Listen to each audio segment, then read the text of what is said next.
C'est de mettre la diaspora au cœur du développement du continent, la relation entre l'Europe, le monde entier et l'Afrique. Merci Elie. Oui, vas-y, Fabio. 3 points. Premièrement, c'est difficile pour nous de nous demander, de justifier et de répondre de politiques que nous ne décidons pas et nous n'avons pas. Nous ne sommes quand même pas les gouvernants d'Afrique, que je sache. Il y a des présidents, des gouvernements, etc., et des ministères qui définissent des politiques. Nous essayons de dire en quoi elles nous paraissent aller dans le bon sens et quelles en sont les limites et comment on peut les améliorer. Je pense qu'il ne faut pas jeter le bébé du bébé. Elle n'est pas parfaite, mais il y a beaucoup de choses qui sont prévues dans la zone de dire, etc. Il prévoit une période de mise en œuvre de 15 ans, je pense qu'on en a peut-être pour 25 ans, mais si elle se fait, et il faut bien commencer quelque part, elle sera utile. Deuxièmement, il ne faut pas dire que l'intégration régionale ne marche pas du tout. Aujourd'hui, il y a des opérations de moutons pour la tabasserie au Sénégal. Vous avez 70 000 à 100 000 moutons cheptels qui viennent du Niger, qui traversent, qui arrivent au Sénégal. Il y a des choses. Juste, il y a des choses qui se font et évidemment il y a des coûts et évidemment il faudrait que les choses aillent mieux et pour cela. Et juste terminer sur la question économique et monétaire en 2 points. Je pense qu'il faut qu'on dise aussi 2 choses et ça a été rappelé. Il y a une vingtaine de pays dans des zones monétaires, dans des zones rigides. Ça ne marche pas très bien. Il y a plus de pays dans aucune zone et ça ne marche pas pour beaucoup d'entre eux au mieux. Ça veut dire quoi? Que la monnaie, c'est un instrument. Ce n'est pas une fin en soi. Il faut définir une monnaie instrumentale qui est utile pour le développement économique. Et un exemple pour finir là-dessus, la politique monétaire ou la politique de taux de change est la première politique industrielle.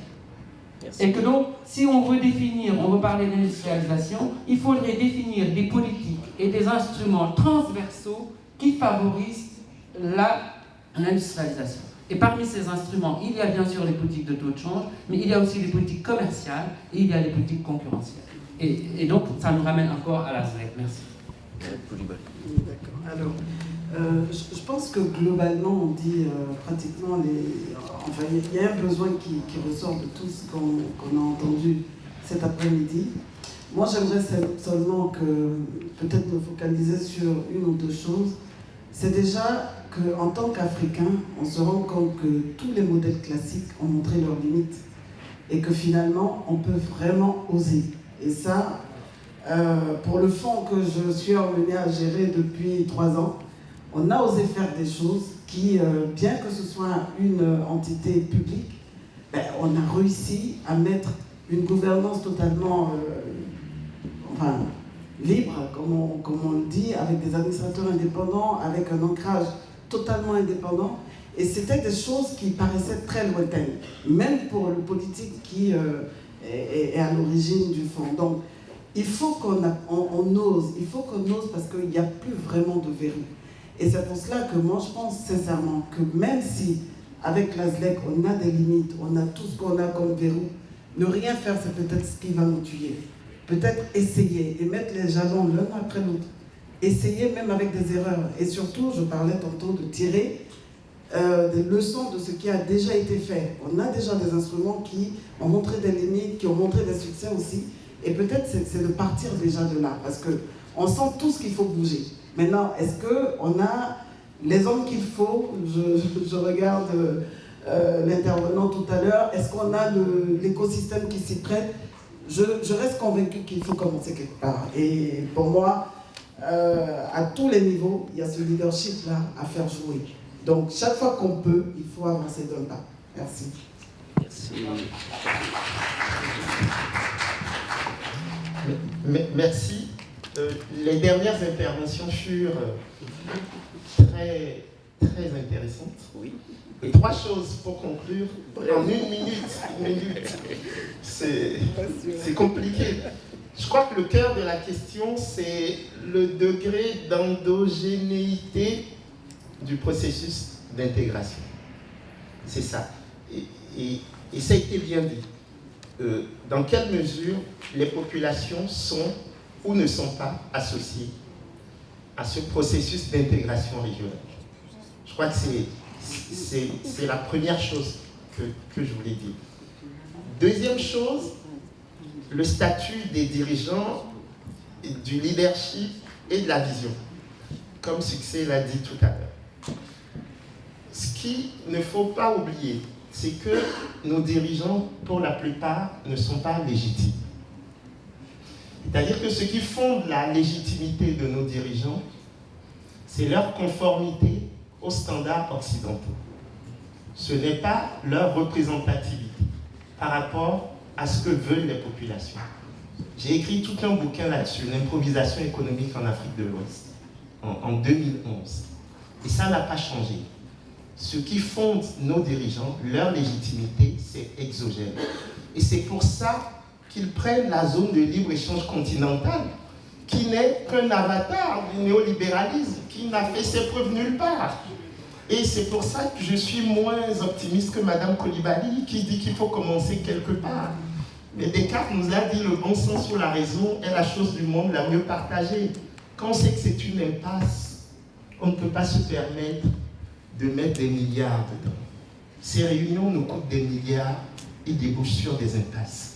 C'est pour ça que fondamentalement je suis contre ce qui va se faire à Niamey avec la grande messe autour de la zone de libre-échange continentale. Dernière chose, puisqu'on nous a demandé de nous investir, hein, je crois que c'est un peu l'appel de Succès, pour dire que moi je suis à l'origine de 2 initiatives cette année. Les États généraux du franc CFA et des alternatives, que nous avons lancé à Bamako le 16 février dernier, et qui va permettre de créer des comités nationaux pour nous proposer des alternatives à cette monnaie de la servitude volontaire. Et l'autre initiative que j'ai mise en place à Lomé au mois d'avril dernier, c'est le mouvement L'Essentiel, pour dire de quoi les Togolais ont besoin de l'essentiel. Et comment faire en sorte que nos populations puissent s'en sortir. Et ça, c'est quelque chose qui me paraît être du concret. Et je voudrais vraiment, cher Didier, te remercier de nous avoir offert cette possibilité d'échanger et de dire toute mon amitié à Étienne et lui passer le micro. Merci. Sans recul. Donc tu continues, comme moi, à dire le contraire de ce que tu penses. Merci beaucoup. 1 minute, 2-3 points. Premièrement, si vous voulez bien considérer avec moi que la richesse, la création de richesse, la création de valeur ajoutée et la création d'emplois, c'est l'entreprise qui peut le faire, je pense que toutes les discussions qui consistent, et c'est très amusant, à critiquer, quelquefois sans preuve et sans raison, l'entreprise sont plutôt inutiles. Et je ne sais pas si Total a fait des actes, comment dirais-je, incorrects au Sénégal, j'en sais rien. Vous avez sans doute des preuves que moi je n'ai pas, en tout cas. Mais je pense que de critiquer tout le temps l'entreprise, c'est peut-être distrayant, mais je pense que ça ne fait pas avancer la chose. Deuxième idée, l'économie d'empire. Pardon, mon cher Kako, mais comme tu dis le contraire de ce que tu penses, je considère que tu ne pensais pas ça. Je ne défends absolument pas ça. Où est-ce que tu as été chercher ça? Je défends juste l'économie d'entreprise.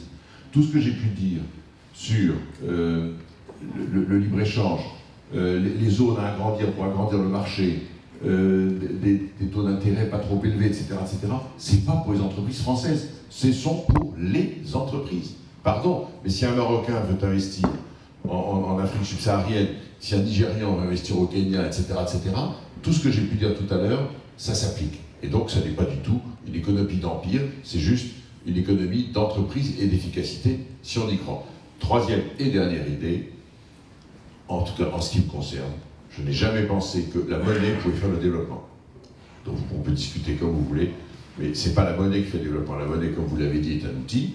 Et donc ce qui fait le développement, c'est la formation, c'est l'investissement et c'est la création de valeur ajoutée. Et donc, je reviens au propos initial, l'entreprise. Alors maintenant que la monnaie ne gêne pas tout ça, c'est tout ce qu'on lui demande.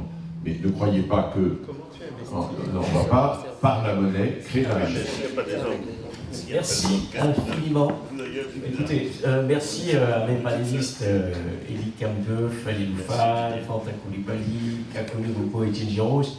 Il fallait bien que nous ayons un petit peu de contradiction, sinon la discussion n'aurait pas été intéressante. Et c'est ça, c'est pour ça que je vous ai mis côte à côte d'ailleurs, tous les deux. Vous l'avez remarqué, donc ça a créé un peu de débat. Donc sincèrement, merci beaucoup à nos premiers panélistes et bien sûr à ceux-ci. Avant de passer la parole à Pascal Pérou, secrétaire général du GIAF, j'aimerais remercier de nouveau le cabinet Assafo, Pascal Agouigo et ses associés qui nous ont fait l'amitié de nous recevoir, et bien sûr Gladys qui n'a ménagé aucun effort pour rendre cette session aussi agréable qu'efficace. Joël qui a contribué, Joël avec son carton des guides que vous avez vu dans vos parapheurs, c'est Joël qui s'est tapé le transport hier pour les ramener et les photocopies. Donc vraiment un grand merci à tous. Et c'est vraiment ça l'esprit du GIAF. Ceux qui sont venus de Bamako, de Dakar, de Douala, de Paris, d'Abidjan, de Lagos. Ah, tu es à Lagos maintenant. Donc c'est vraiment un groupe d'amis. Et donc je pourrais passer tout le monde. Marie-Roger, Francis, Jean-Baptiste, Eddy, Christian Poulle que je revois. Enfin, ça fait plaisir, Christian, de te revoir. Et donc, tous les amis, un grand merci.